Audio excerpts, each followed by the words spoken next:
Namo tassa bhagavato arahato samma sambuddhassa. Namo tassa bhagavato arahato samma sambuddhassa.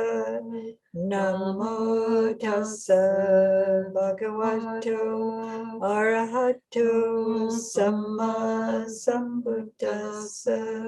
Buddham dhammam sangham namasami.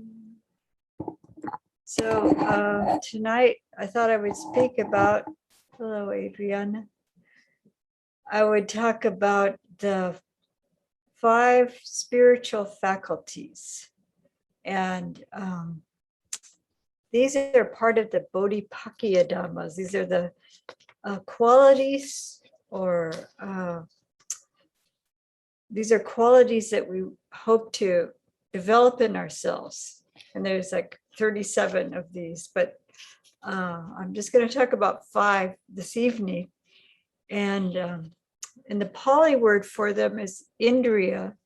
There are different indriyas. There's different kinds of faculties, but these are it's usually talked about as spiritual faculties. There was another word I came across, and I can't remember it right now, to describe these faculties, but they're qualities for awakening, qualities of awakening and for awakening. So the Buddha, for some reason, has these different groupings. Maybe strengths? And no, that's something else. They have different groupings. So this grouping, because it's 5, might be easier for some people to remember. It's not so many numbers. And I remember when I first encountered this, just to memorize, I thought I was like knowing something, to know what the 5 were and be able to, just bring it to my mind, the 5 faculties. So if you don't know them, that's a good thing to start with, at least knowing the list and knowing a little bit about each one as you go along, and then starting to work with them and see how they work together. So I'll give you the list, and you don't, there's different translations. So I'm going to give you the different translations, and I'll tell you what you'll most commonly find also. So the first faculty is sada. That's the Pali, and it's usually translated as faith.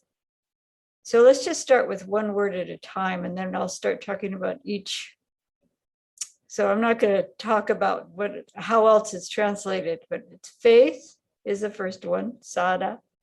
The second one is virya, which is usually translated as energy.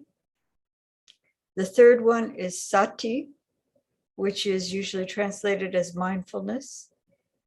The fourth one is, last one's wisdom. Now I'm forgetting the fourth. Oh, right. So samadhi. I know them, but for some reason it slipped my mind.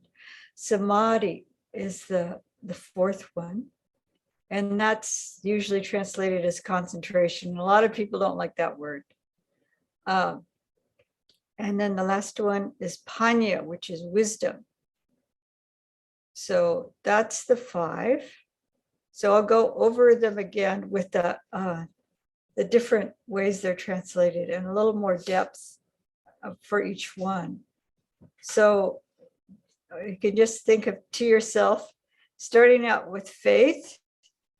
This kind of faith is not based on just belief or promises. I hesitate to use what they commonly say is it's what it's not. It's based on experience. So the faith comes up through our own direct seeing, some element of the truth, some understanding we've got, some confidence. And this is another translation of the word sada is confidence. So we have some kind of confidence, some kind of trust or faith, and this is maybe tentative. So that's our starting point. So that's sada. Then virya. I'm going to talk about these. Sometimes they're talked about sequentially. So this might be a way to help you remember these 5. When somebody has confidence, faith, trust, because of their direct experience, they've met somebody, they've read the teachings, they've heard teachings, it's working for them. They're starting to do the meditation practice, and it's like, oh yes, oh, I can see this teaching, how this actually can apply to my life. Then energy will come up. This is the virya will come up. So one will become energetic. And then the energy is aroused. And this virya, someone has translated as persistence. So there's an element of persistence, but I like the term energy, because persistence doesn't, I mean, that's part of being energetic, but I don't think it's encompasses all of what this is trying to talk about now. So this is initially there's the faith, and then there's the energy that is aroused, and then the energy is applied. In the teachings, they talk about the energy being like sama vayama, which is a right effort, and there's the 4 right efforts. So you're applying yourself to the practice of abandoning unwholesome states and bringing up wholesome states. So this is the virya, and as we do this, we need mindfulness. Mindfulness is needed for this this awareness, this sati, this bringing ourselves back to the present moment, the recollecting.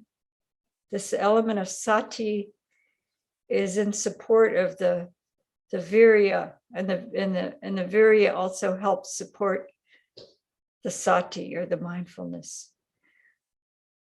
And these elements actually are starting to develop the aspect of samadhi, the mind, the stilling of the mind, the quieting of the mind, the supportive of deeper states of so-called concentration. So that's this is the 4th one, and all this actually culminates in wisdom. So this wisdom is possible because we're applying ourselves. We have faith in the teaching. We're putting our energy into learning the teaching, applying the teaching, and then the mindfulness. Of course, it's kind of the overarching element that is supportive of all of it. It's sustaining all of it. So and then the concentration, to be able to still the mind, to be able to look at something objectively, to be able to stay with an object. If you're doing vipassana practice, to be able to stay with that process and not get off scattered. This samadhi is supportive of the development of wisdom. So these are, this is one way of looking at these 5 spiritual qualities, or faculties, the faculties, the indriyas, is sequential. Another way they're presented is in balance with one another. There's a beautiful sutta where there was I couldn't find it. I'm sorry, but I thought it was in the Majjhima Nikaya, and I couldn't find it. But there was this one monk, and he was really working, trying so hard to settle his mind and to make a breakthrough into wisdom. And he was walking, I think at first he was falling asleep, and then he was walking back and forth so much that his feet were bleeding. And then he just thought, oh, say Adriana's nodding with, if you can find that, I'll be very happy. It's in the video. But anyway, so it's also in the Nikayas. But he's walking back and forth, and he's about ready to just give up. He says, okay, this spiritual life is just, this monastic life is just too tough for me. I'm going to go back to my family, and I'll just make merit by, being generous and leave the, household life. And so that said in the sutta that as soon as this particular monk had this thought, the Buddha appeared before him. Somehow the Buddha was aware of these thoughts, and then through Sona, okay. Yeah, I thought Sona also, but I couldn't find it. And I thought it was in the Majjhima Nikaya, but I don't know where it is. But so anyway, so the Buddha appears to him, and he said, well, were you thinking of going out of robes? Were you thinking of just, of going back to lay life? And he said, yes. And he said, well, why? And so I guess it was Sona explains, this is just really, I've been really trying hard, and I just can't get it. I'm just having a rough time. I've done everything I can imagine. I'm just paraphrasing. It's not exactly what he said. But anyway, so the Buddha said, well, when you were a layperson, were you a lute player? Didn't you play the lute? And then Sona says, yes, I did. And he said, well, if the strings were too loose,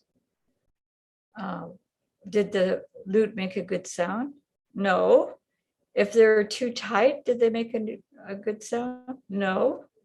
So he was encouraging him to have a balance of his energy, to balance his energy.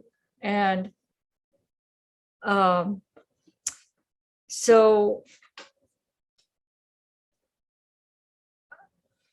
she found it in the Vinaya, but I know I found it in the Nikayas too, because I'm not a Vinaya. Ayya Sudhamma is trying to show me a reference. So we can, I don't want to lose my train of thought if I get too off on this kind of thing. If I can't, my original reference might be a little bit different than the translation there too. But anyway, so the Buddha also didn't just talk about tuning this individual string. He was talking about all of them, all 5 spiritual faculties being in tune with one another, that in balance with one another. They should be in balance.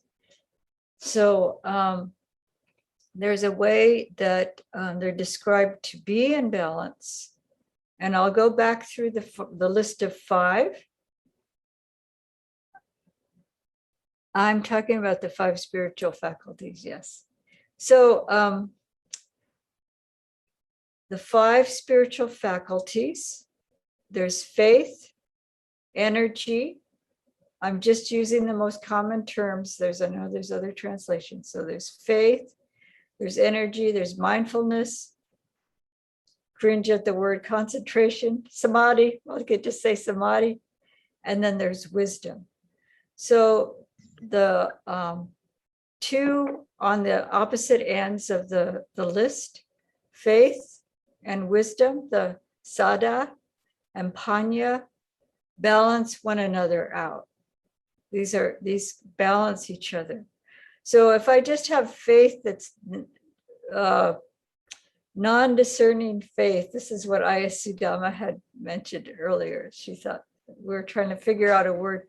There's this expression blind faith, but I don't want to use that term because I think it might be offensive to some people with disabilities. And I know that there are people that have impaired vision that are extremely intelligent and discerning. So it's to have, if you just have faith only, and it's not based on your experience, it's not based on your learning, it's not based on your discernment, you can have a lot of energy and excitement and inspiration, but it's not going to take you very far. It's probably, you're going to fizzle out, and then you'll find something else to be excited about. You'll go from one guru to the next guru, from one, or maybe you'll have 5 different kind of spiritual practices that you're doing and picking it, and you're never going to get very deep in any of them, because you're just at the kind of like the thrill level, and so we need the depth, the support of the panya, the wisdom. So you need to be developing both the sada, the faith, should be based on our experience.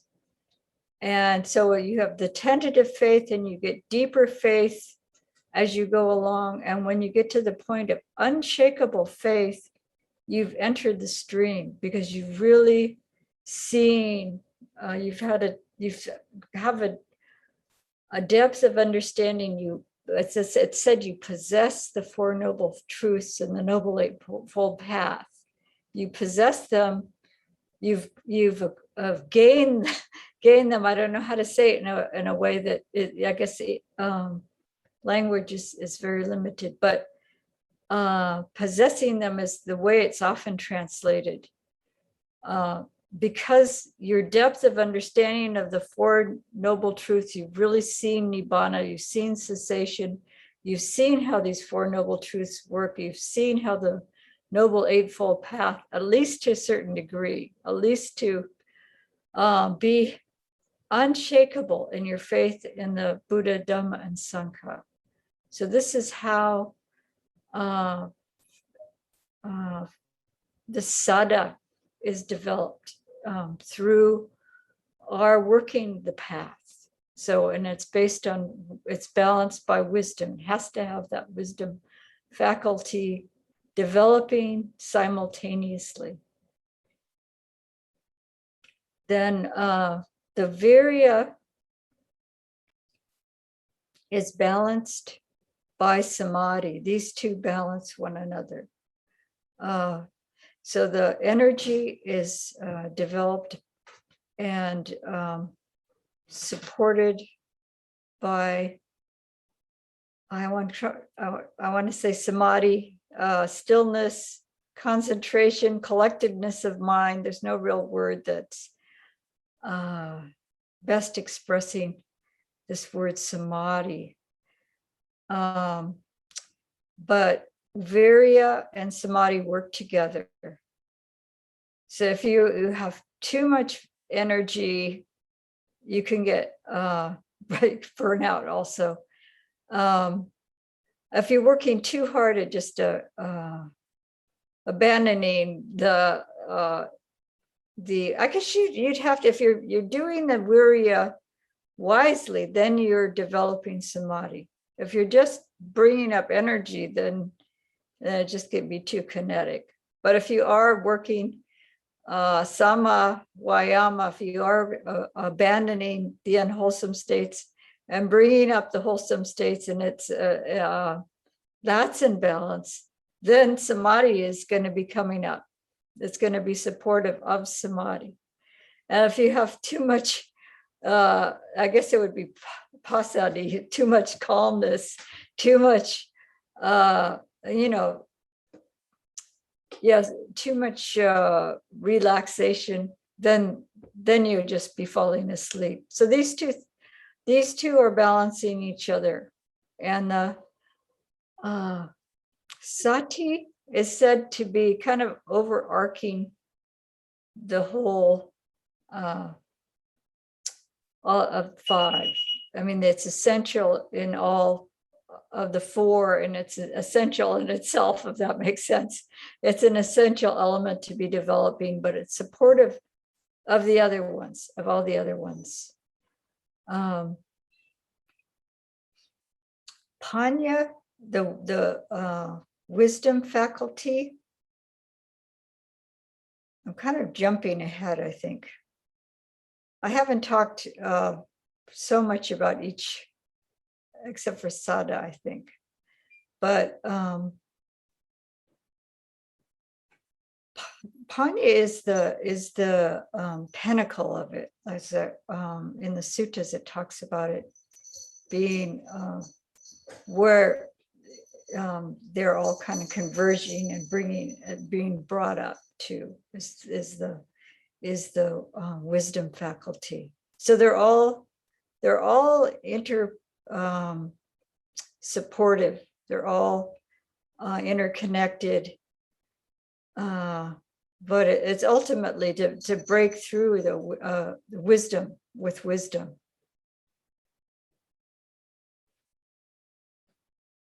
So one way of thinking about them as a whole, I heard this, I'm trying to remember if it might have been, I know Ayya Khema uses a simile, but I think I saw it in maybe in the Visuddhimagga or one of the other commentarial teachings. But there's a simile of a team of horses. So you have the first pair, you have the Sada and the Panya, you have the faith and the wisdom. And the second pair, you have the Virya and the Samadhi. You have the energy and the Samadhi. And the Sati, the mindfulness is leading the way. So the team of horses are hitched together. I don't know what the right term for it. And so they're working together as a team, taking you forward on the path.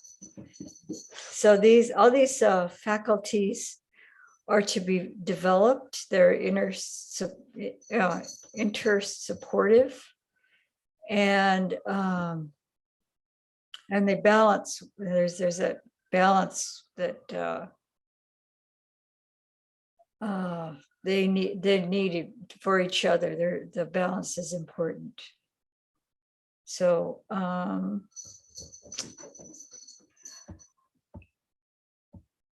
each one I could speak about for, I did it one time. I did a series with taking each one and speaking about each faculty. So I probably don't have time for that and time for questions. And I noticed there was some things in the chat. So the couple of people have joined us. Welcome. So does anyone have a question about the 5 spiritual faculties together as a group or in an individual faculty? Anyone working with them actively?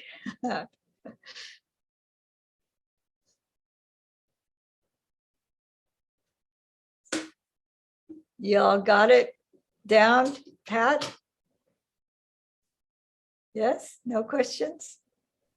I kind of have a question, like kind of what you just mentioned on working with them. So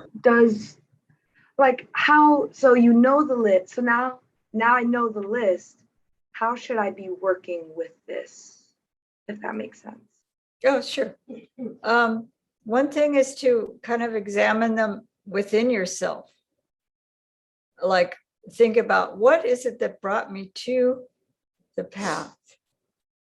What sparked me? What is that faculty of faith that, some of it is that we're developing it, and some of it that is, it springs up. There's a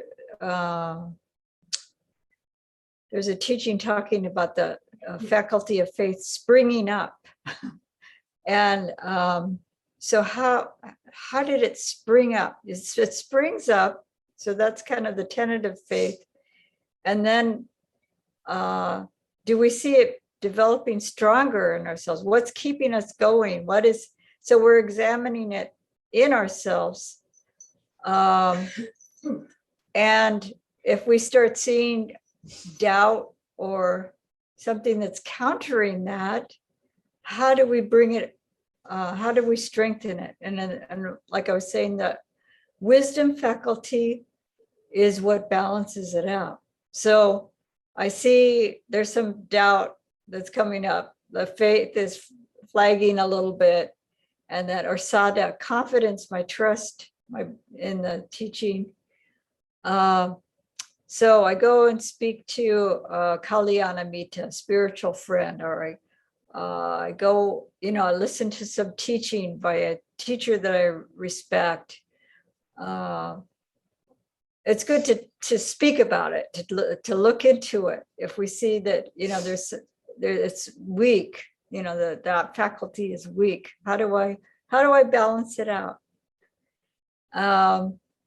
And looking at the virya, the energy,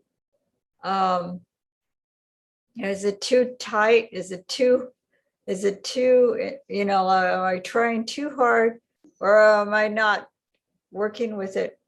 I'm not applying myself well enough. And it is described as a samavayama, is a when we're really perfecting it, when we're doing it well, is to work with preventing the arising of unwholesome states and abandoning any unwholesome states that arise, and then to bring up the wholesome states and bring them to maturity. So this is the perfection, as we're perfecting it. This is the quality of this virya, is what we're actually doing. It is supposed to have an energetic or enlivening quality to it, but what are we doing with it? So we can see in ourselves if we are working with it, and if it's there, and if it's what's the strength of it? Is it do we need to help bring it up more? Is it too strong or too weak? And then the sati is something we should be working with constantly at all times. This awareness, this mindfulness, this bringing our kind of presence, our presence to our situation. Awareness, presence, recollectedness. What are we doing? How are we doing it? It said the 4 foundations of mindfulness is the kind of if we're perfecting it, we're working with the 4 foundations of mindfulness. This is a kind of the perfection of it. This is working with the 4 foundations of mindfulness. And then the samadhi is balanced out, like I was saying, with virya. So it's shouldn't be too lax or too well, it's hard to say that. Yeah, it wouldn't be samadhi if it's not in balance. So the perfection of samadhi is the 4 jhanas. This is how it's defined as in its perfect mode. So if we're working at the jhanic factors, we're perfecting it that way.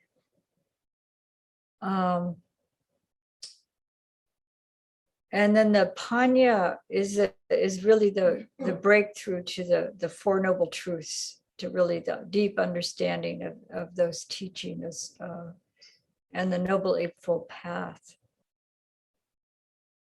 So yeah, we can observe if we're also panya. I read this, I don't remember the teacher's name, But he was talking about first we have to understand things intellectually. We have to have some basis of learning. We have to have some intellectual studying. And like at the time of the Buddha, they went to hear teachings. And then they pondered, they've memorized the teachings and pondered the teachings, and then applying the teachings, applying it to our practice. So first, there does need to be an intellectual level of understanding, and then the really seeing how is it working, what is it meaning, and even maybe having discussion with other people that are on the path, and then really applying it, putting it to the test, getting the horses out onto the road and going with it. It's like, and then, bringing it to our destination, which is a breakthrough. And the breakthrough by wisdom would be breaking through to the Noble Eightfold Path and the Four Noble Truths. So it's something, this is a gradual path, so don't feel daunted like this is a lot to take on all at once. But you might look at the pairs, you might see, Sada and Panya, the faith faculty or the trust faculty. Someone I heard calls it trust, and the wisdom faculty. Are we bringing these up? And you can take them by pairs, virya and samadhi, and then the sati always should be something that we are developing. Are there more? Do you have something? Yeah. Ayya Sudhamma has something she'd like to share. Oops. Maybe you need to scoot in. Maybe I'll just. Yeah, scoot over. Can you hear me? Loud and clear. The same way that I have a lot of faith in a particular mapping system. I'm in with just enough faith to try it. If I have just enough faith to try it, that's all I need to get started. But then I discover that it leads me to this town quite well. It notes the stops. It gives, it kind of helps me organize my understanding of where I am on the route.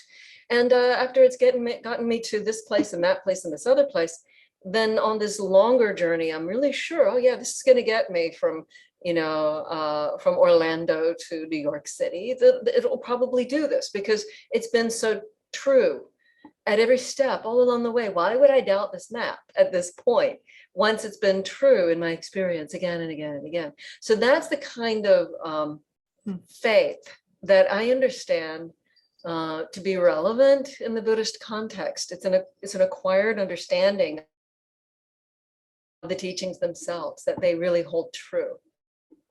Thank you. Yeah, I think this is why a lot of people struggle with that word. There's some connotations in the word faith, and confidence is I've often heard it used yeah, as a different translation. that's a different yeah. translation. And like I said, there's also trust. Somebody was using the word trust. I like that.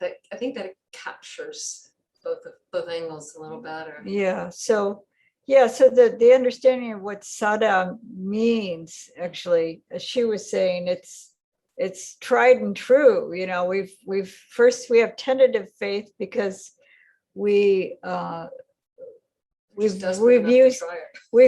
someone's recommended it, then we try it, and then okay, it's working. I'm starting to see it's working. I'm learning how it's working. Oh, I made a mistake here, but okay, this is how you correct that. And okay, so you start doing your own work and pondering of the teachings and seeing how they apply to your life.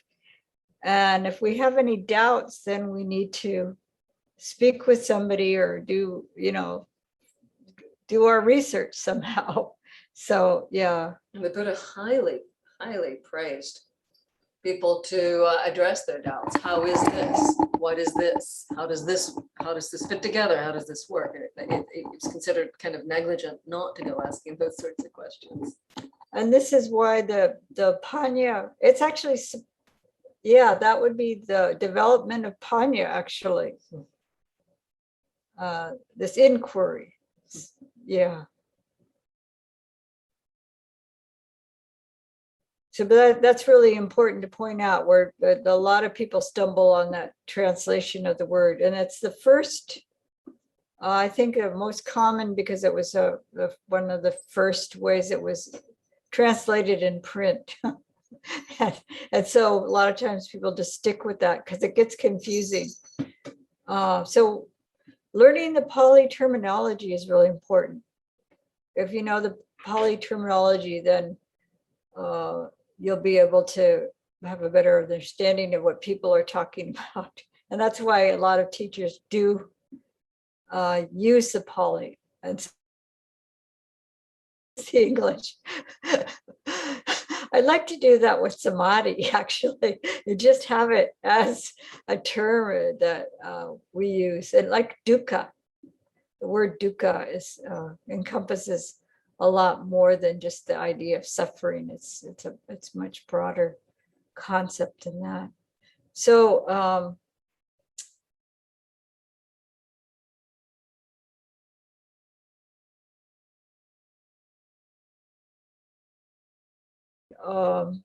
I think looking at the suttas, there's a whole section in the Samyutta Nikaya on the Indriyas. To different areas, there's the sense bases are also called Indriya. There's six sense bases, and there's some other odd Indriyas that are thrown into that Samyutta. But if you look at just pay attention to where it's talking about the 5 spiritual faculties. They're at the beginning of that Samyutta. So just because you read the first section and it goes into different type of Indriya, just keep going until you find actually, if you have the wisdom publication, that's explained. So you'll be able to find which suttas specifically address the 5 spiritual faculties and which ones are referring to the sense basis, the sense faculties. So trying to avoid that confusion. That's a Pali confusion. That happens in other languages besides English.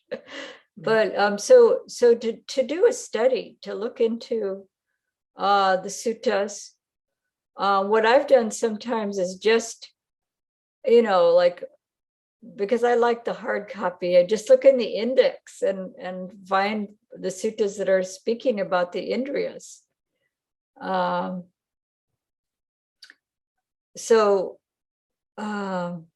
Just do the opening up, cracking open the books, but also applying these teachings. It's hard to gather sometimes just from lists, like you're saying, or just from the brief description of it in the suttas. But if you do an in-depth study of the suttas, you get a lot of material. And then I've looked on commentaries online too, what various teachers have said about it. Like, I don't know who it was that read the Khan's from Khan's. So yeah, to do that kind of research, or see what other teachers are saying about it, is helpful. Can I add something else? Sure. Go ahead. Ayya Sudhamma wants to say something else. Excuse me. So this has been a very lovely talk. Thank you. Oh no, there are people who had their hands up. Well, we should probably give preference to that. Okay, so Yeah, let's Paul? see. Is there anybody else with their hand up, or is it just me? You and Brian both? Brian, Oh, Brian can go first. Hang on, let me lower my hand here. Eep, there we go. All right, sorry. Thank you, Chris. Yes, so one thing I just wanted to clarify, if possible. So I attended your talk on the Bojangos, the 7 enlightenment factors, and it seems that one of the, I guess, big takeaways from that talk was that the 7 factors of enlightenment are sequential, and they also build upon each other in the sense that we need the previous one in order to, I guess, have access to the following one. One thing that I was hoping to clarify regarding the 5 spiritual faculties is whether one leads to the other in a similar manner, or if they kind of arise simultaneously. I think I kind of touched on that with the simile of the horses, in which like they all, I guess, feed into each other. But I guess I was a little bit confused because Ayya Sudhamma seemed to be saying that faith is kind of that initial push that gets you on the path, and then the other spiritual factors can then be cultivated, arise, and then help you along the way. But faith is required in the first place to kind of give you that initial push out of the nest, so to speak.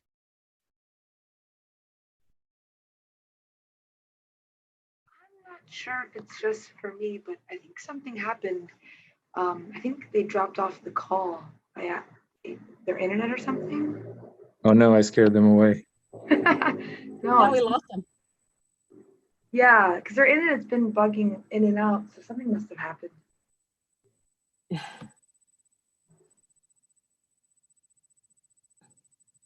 sorry. We're back. Oh, there you Yes, are. there she is. Froze. We froze for the longest time. I just sat here like this, waiting for it to unfreeze. Like, oh well, what to do? And it never unfroze. It turned out our internet connection had vanished completely. I had to reconnect to the internet on the laptop. But I don't know if Chris has. So Brian was about to speak, I think. Yeah. Okay. And I was asking him to unmute, and then we died. Oh, okay. I'll start over then and try to make it quick. So I was saying I attended your talk on the Bojangas, the 7 enlightenment factors, and one of the big takeaways is that they were kind of sequential and built upon each other. I was wondering if there was a similar relationship between the 5 spiritual faculties, because Ayya Sudhamma seemed to be saying that faith is kind of that initial push that gets you going, right? It's that initial energy that allows you to get started on the path, and then you need the other 4 to kind of keep your momentum on the path. I would not describe it that way exactly, but go ahead. Okay.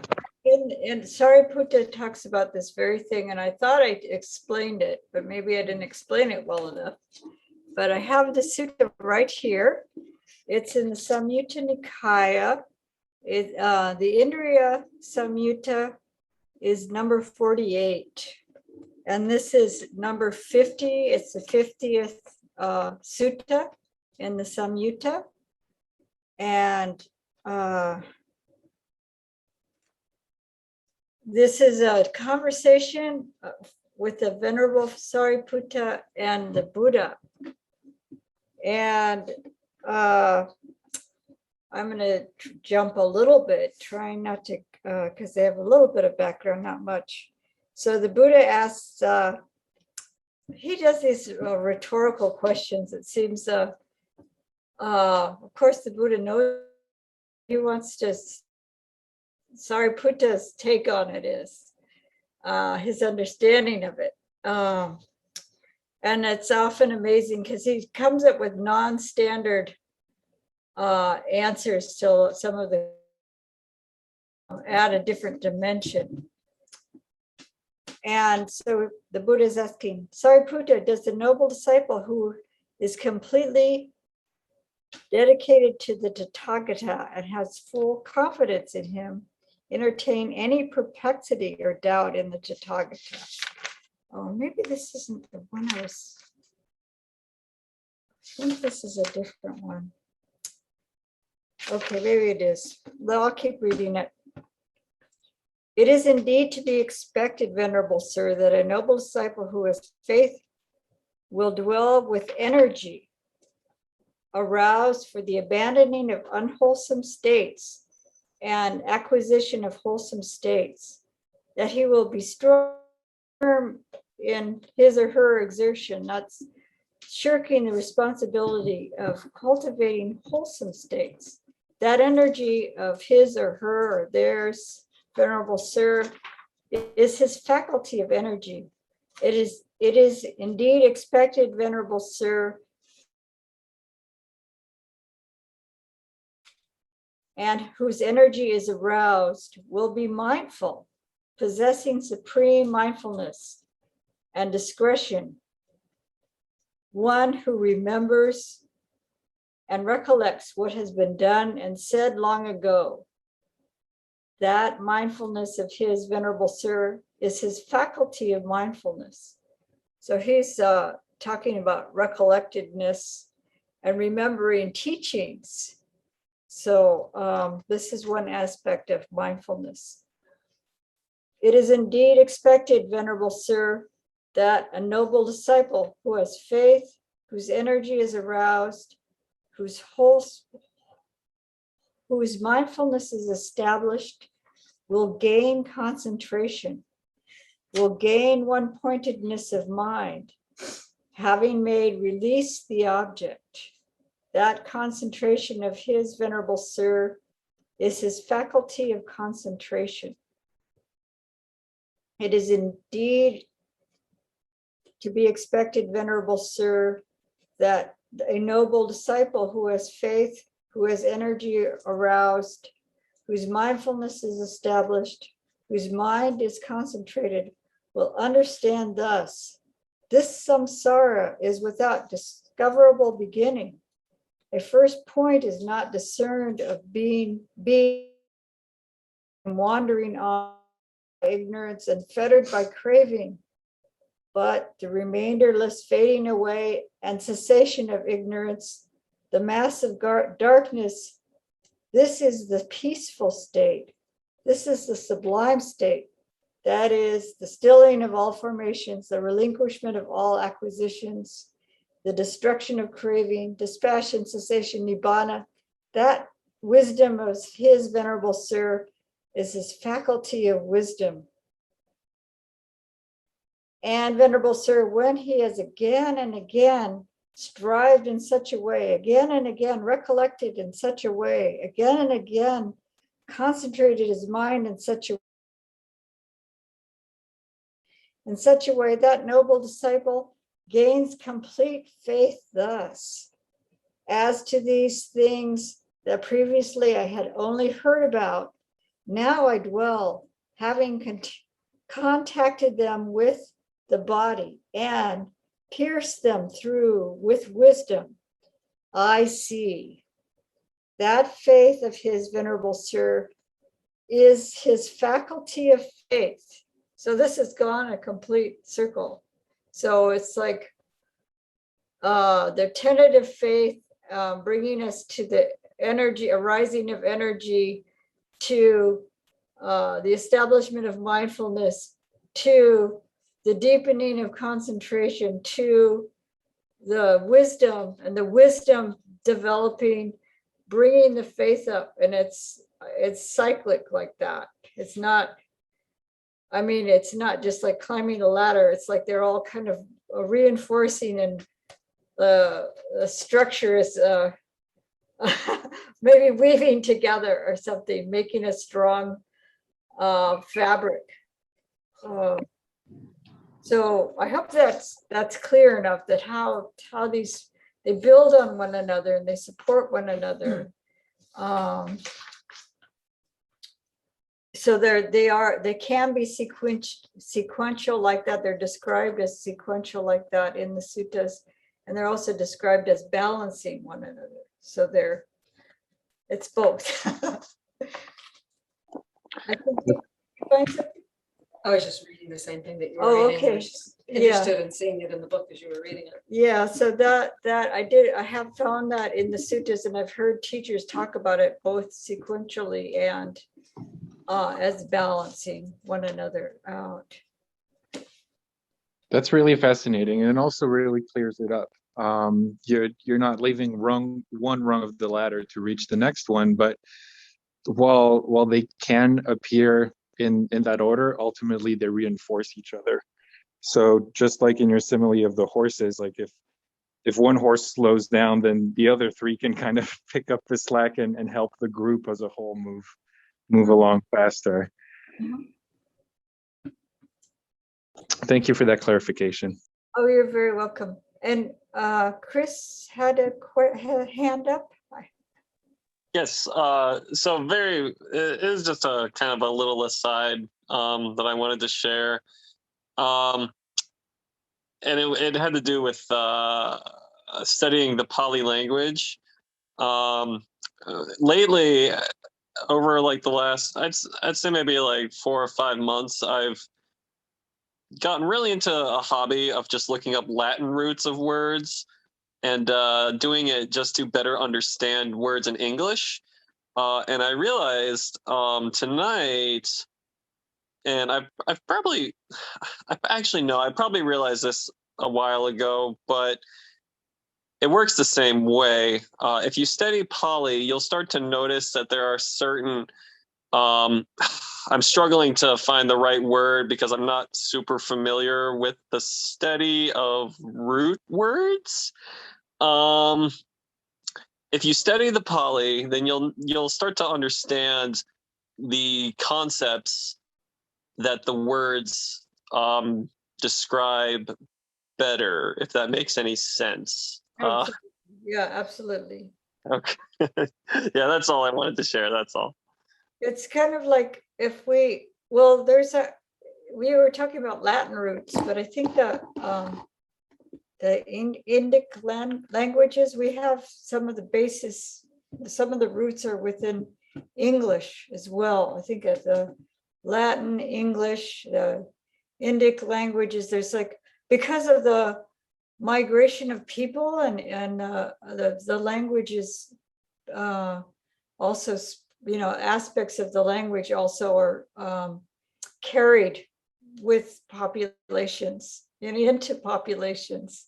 As kind of maybe a crude way of saying it. I know there's probably a better way of describing it, but my understanding is that there are words that are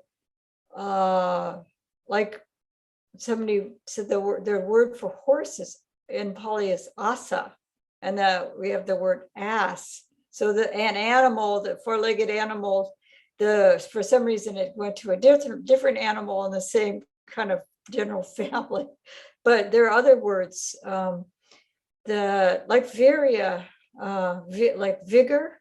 There's a number of Pali words that are very related to some of the English words. So, but the point you're making is if we study the Pali, we have a better understanding of what the Buddha is teaching. And what I've noticed is that the Pali words, like English, they're multifaceted.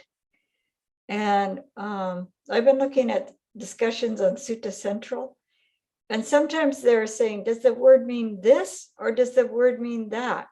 They're arguing or saying, okay, Deepa means lamp. No, Deepa means island. And then they come up with the reasons why the Buddha is saying this and saying this. And this is why I say that it means island. This is where the context I'm taking it in. But just like English, sometimes people use a word that has more than one meaning in different contexts, and it kind of broadens what they're saying.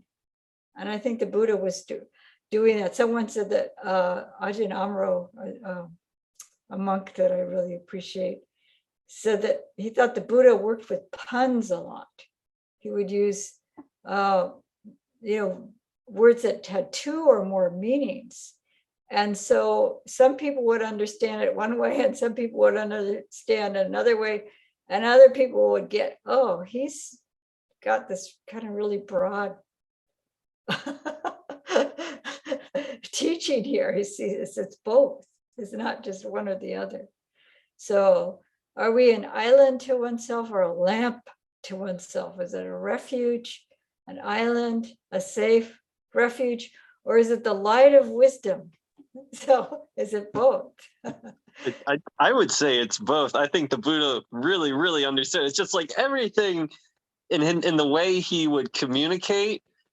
It was just, I mean, I'm just going to say it. It was right. I mean, I don't think there's a way to refute any of the things he said when you look deeply enough into it. And it's just so many, every way you look at it and every way you interpret it, you're like, oh yeah, that's right.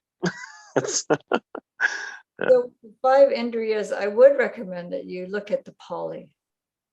You look at the Pali and look at how different people are translating it. Because I think, I think it's multifaceted. And I'm not a Pali scholar, but I do enjoy comparing translations. So yeah, I don't think that one is absolutely right over another. It's just a different nuance of the word. It's difficult to translate. Thank you, Ayya. You're welcome.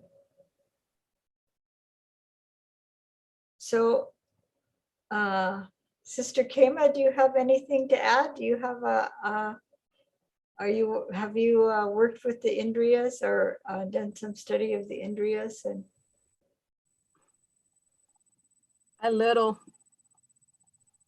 but I don't have anything to add. Thanks for asking. Does Ayya Sudhamma have more to add? Yeah, I didn't end up saying what I was going to say because we called on those guys instead. Oh, okay. So Ayya Sudhamma had something worth she wanted to add. Here she is. I know I had talked already about balancing them, but I just want to go back to that a bit because that's actually where I found this more than just a list. Until I looked at it in a particular way that I've heard one of my teachers give. I mean, I heard him say it, but it didn't click until later. When I looked at it in a very particular way of balancing, then suddenly it became relevant to my actual practice. And that is, okay, five Indriya, right? You know me in hands, right? Okay, so here's the Saddha. And what is that? Unmute yourselves. Come on, what is Saddha? Faith. And then Saddha, Vidya or Vayama? It's Vidya. Virya. Vidya. Virya. What's Virya? Energy. Yes, and next is the Sati. Don't be Mindfulness. shy. Come on, don't be shy. Somebody else. What's All of you know Sati? Sati. So I just put it in the chat, I think. No. Okay, so you know Sati, come on. Like Sati Patana, come on, Sati. Mindfulness. This is Sati Raganati. Okay, Sati, Samadhi, Samadhi's concentration, right? Panya. Well, what's the last one missing? Wisdom. Yes. Okay, so you have these 5. Now the Sati is always, Samasati is always balanced. There's not something else to balance it with. It's kind of like a fulcrum point. Is that the right word? Something other things balance around. Okay, so you have faith and you have the Saddha and you have the Panya, wisdom. They have to balance each other because when you have non-discerning, just throw yourself into it without any reflection or understanding or deep understanding, then that kind of heedless sort of faith is very unwise. You can get into the grip of some kind of weird guru who's gonna, I don't know, have you naked dancing in the rain and giving them all your money or something, and you have no wisdom and discernment. But when you have so much discernment and so much wisdom without the faith, you have no morality, Your ethics might be out the window. You might be almost like a sociopath or something. You know, if all you have, not real deep wisdom, but when you have wisdom that's not tempered with faith, with saddha, when you just have that mind crunching the info, then where's your heart? Where are your ethics? Where's the meaning? And you can become so discerning that you just have, Westerners tend to fall into this trap of being so discerning that we're just completely dry and bitter and miserable and, you know, angrily arguing with people about whether they got their Buddhism right. All right, so we need both. They have to temper each other, and that's a balance there. Discernment without faith does me the big scare. All right, and so then these two also need to be balanced. And what were these? You're muted. Samadhi? So we have energy and samadhi. So what happens with energy without samadhi? You bounce off your cushion. You're just frenetic. And what do you have with samadhi without energy? You fall asleep. So when you have them tempered with each other, when you have the samadhi, when you're grounded, when you have the grounded quality, you know, of not this kind of flyaway quality too much, when they're balanced, when they're both in a good state, then you can know it. So when you're looking at your practice and you're falling asleep all the time, what's missing? Missing the energy. Okay, for example, or if your practice is completely dry and you just don't even have any meaning to it anymore, what's missing? The faith, right? Or if you're just, you know, going around getting blessings and you don't even have any understanding of Buddhism, what's missing? You're just like, I know somebody who just goes to monks and asks, well, what should I do with my life? Should I do this? Should I do that? And no discernment, no wisdom, no growth, just, I will follow you more. And that's their practice, how to put aside their common sense more and follow more, grab onto the ankles of some great being, be dragged more efficiently. What's missing? The discernment. Okay, so that's where I find it, you know, actively day-to-day useful. That's so good. Thank you for sharing that. Okay. Oh, maybe I didn't explain that well enough. She talked about this already, but you didn't give the hand. I didn't do the hand. You know, and actually, you know, the repetition, if you're not remembering what was said a half an hour ago, then so yeah, it's good to be tested on it. So yeah, and different ways of understanding it. Like if counting on your fingers is what's helpful, then that's good. If you know, like sitting at balance with a team of horses, that might be helpful too. But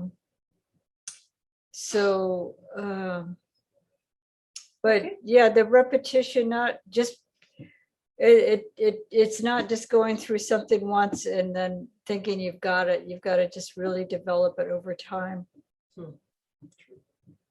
But yeah, the balancing is definitely sequential and balancing, I think. I think they both, you know, I think it's both. Or yeah, building. Okay. Okay, so should we end? Yes. Thank you. Bless Good you. night. Always good to see You you. all. Thank you. See you guys. Thank you. Thank you, Ayya, for the session. Bye bye, everyone.